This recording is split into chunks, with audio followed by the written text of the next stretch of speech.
Salut tout le monde, c'est AutoExpress. Aujourd'hui, on va parler du nouveau Dacia Duster. Alors, on est sur le Dacia Duster de 3e génération, 10 ans de production, 2,2 millions d'unités vendues en 10 ans. C'est le véhicule actuellement le plus vendu chez les particuliers en termes d'SUV. Alors, on va directement rentrer dans le sujet. Alors, ce Dacia Duster change de plateforme. Il passe sur la nouvelle plateforme du groupe Renault, qui est à dire la plateforme CMVB. Alors, l'avantage de cette plateforme, c'est qu'on se retrouve avec une plateforme, en fait, les véhicules sont de la même taille ou plus grands, mais vraiment légèrement ou plus petits. Mais on a une habilité qui est vachement intéressante, voire plus grande. Alors, on va passer aux mesures. Alors, il fait 1m65 de hauteur, 4m34 de longueur. Le coffre, on y viendra à la fin, avec les motorisations également. Ensuite, on va passer à l'avant. Alors, on peut retrouver une signature lumineuse en forme d'Y qui se fond dans la calandre, comme vous pouvez voir à l'écran. Ça met vraiment un coup de gêne au Duster, parce que c'est vrai qu'on n'avait pas une signature... Enfin, moi, ça faisait vraiment gros bloc halogène. C'était vraiment pas très intéressant, que là, ça fait style un peu Volvo. Donc, on retrouve également un capot très travaillé. Il fait vraiment... baroudeur, SUV, 4x4, style un peu Jeep. Donc c'est vraiment un véhicule qui... Je pense que sur la route, il doit quand même un peu imposer, même s'il n'est pas si gros que ça. C'est vraiment intéressant ce qu'ils ont fait Dacia.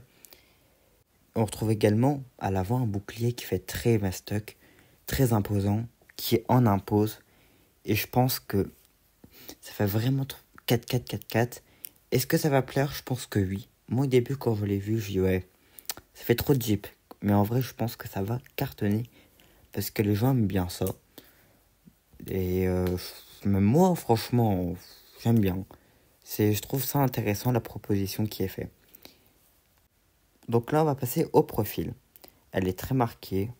On a vraiment une aile arrière qui fait un peu comme la première génération. La première génération avait vraiment une aile très marquée. Et la deuxième génération, donc actuellement, celle actuelle, elle a perdu, il y a encore, mais beaucoup moins, elle fait beaucoup moins mastoc. Ça fait plus style SUV qu'on croise un peu partout, MG, ce genre de SUV, un peu low cost. Que là, on va retrouver un SUV, franchement, je trouve pas qu'il fait low cost, ça fait vraiment Volvo, haut de gamme, parce que Volvo, c'est quand même des belles voitures, fiables, je sais pas, c'est pas le débat, parce qu'on peut pas commencer à parler de ça.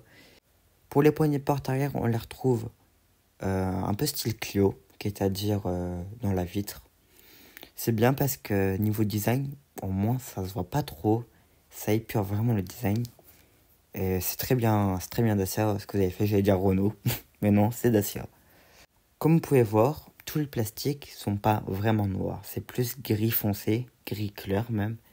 En fait, c'est un plastique en matière Stackel, je sais pas si je le prononce bien, j'ai un petit doute. Et en fait, le plastique là, la particularité qu'il a, c'est qu'en fait, il y a 20% de matière recyclée. Et franchement, je trouve ça super. Et je me demande pourquoi pas les autres marques font ça, quoi.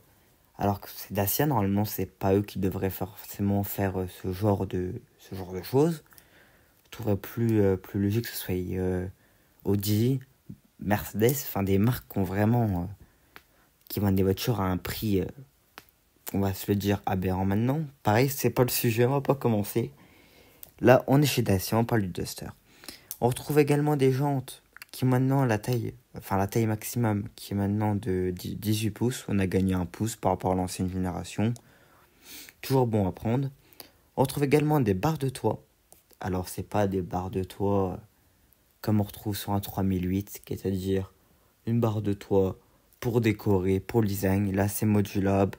Comme vous pouvez voir à l'écran, on peut mettre un coffre de toit, c'est nickel, c'est fonctionnel, c'est ce qu'on demande à Dacia et c'est ce qu'ils nous font à chaque fois. On n'est pas étonné, je pense qu'on a l'habitude chez Dacia. Et en plus, on aura même une galerie qui sera disponible avec un poids maximum, qu'on pourra mettre sur la galerie de toit de 80 kg, que je trouve ça vraiment bien, quoi, qu'on quand il y a ce genre de choses. Comme vous pouvez voir à l'écran, je pense que ça va se vendre comme des petits pains. Passons maintenant à l'intérieur. Alors à l'intérieur, on trouve bien évidemment, excusez-moi, des matières simples, mais un dessin, je trouve, du tableau de bord qui est bien. Il faut pas plus. On a le petit inscription Dacia. Ça fait le taf, c'est joli, c'est fonctionnel. On retrouve un volant plus carré, moins rond. On retrouve un écran tactile, bien évidemment, qui est plutôt bien avec une nouvelle interface, d'après ce que j'ai pu comprendre, si je dis pas de bêtises. Et justement, derrière le volant, on retrouve un écran digital qui est simple. D'après les vidéos que j'ai pu voir, style Planète GT, que je remercie, parce que c'est grâce à lui que j'ai cette vidéo, car il m'a donné beaucoup d'informations. C'est pas un écran qui a l'air terrible, d'après ce qu'il a dit. C'est des sources qui sont fiables. Donc voilà.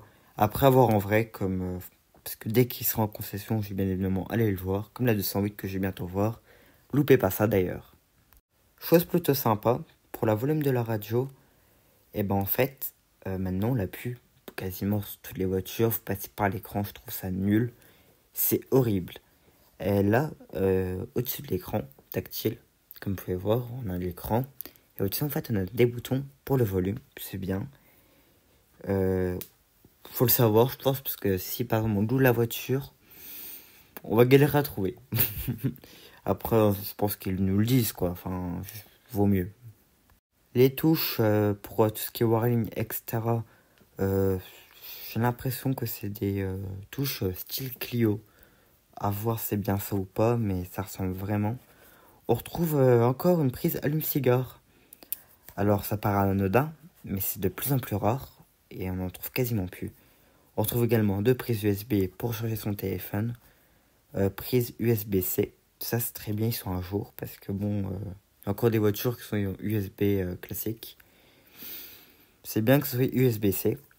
On retrouve également charge induction, donc ça, c'est très bien, très pratique. Le support de boîte auto, il fait plus à jour, c'est simple, c'est efficace. C'est ce qu'on demande à une Dacia de toute manière. On retrouve bien évidemment un accoudoir, malheureusement il est fixe. Il n'est pas modulable. Et on a un style apparemment Alcantara, mais c'est pas de l'Alcantara. Enfin, c'est matière un peu Alcantara, enfin, je pense que vous voyez ce que je veux dire. Voilà, c'est pas non plus une grande qualité, mais c'est bien. Et d'ailleurs, dans l'accoudoir, c'est très bien parce que franchement, personne l'a fait. Ou alors, dis-moi dans les commentaires si quelqu'un l'a fait, mais j'ai pas souvenir. Mais on retrouve un support jeton. Alors, franchement, celui qui est des chez Dacia, c'est un petit génie. Enfin, ça paraît con, mais c'est vrai qu'on sait jamais où mettre nos jetons, ça traîne. Ça fait pas propre, enfin, c'est pas que ça fait pas propre, mais ça fait pas ranger. Et c'est bien qu'il y a un support. Merci Dacia. On retrouve une intégration pour les ventilateurs, enfin je sais pas comment on appelle ça, mais en gros où passe l'air, en forme d'Y, qui donne du style à l'intérieur, qui donne un peu de vie. C'est très bien ça.